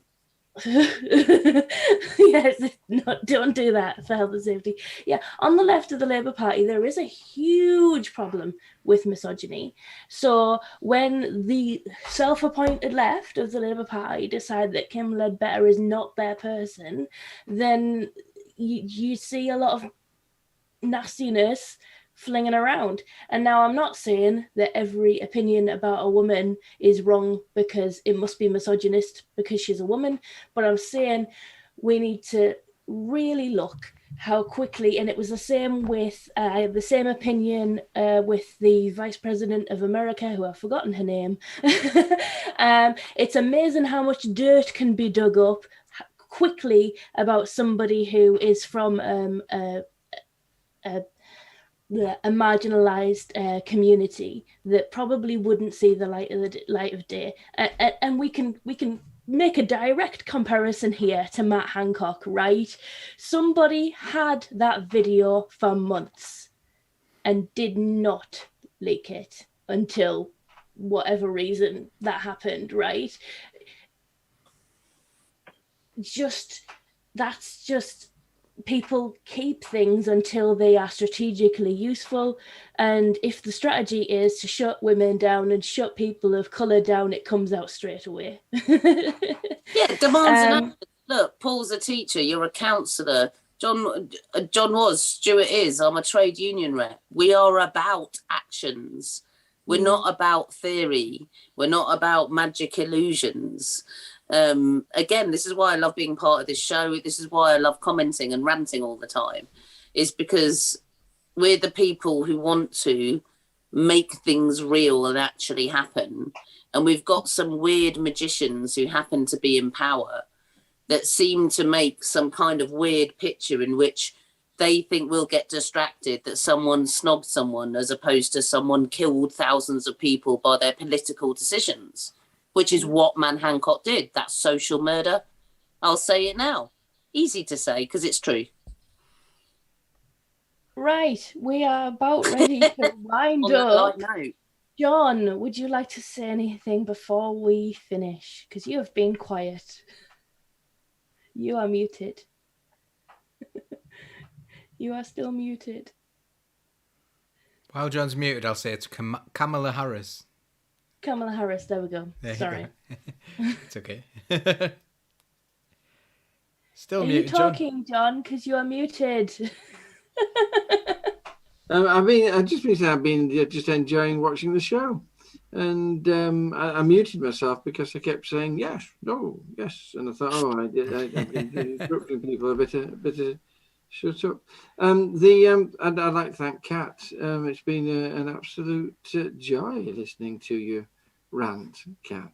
And long, please, may it continue. That's all I've got to say, really.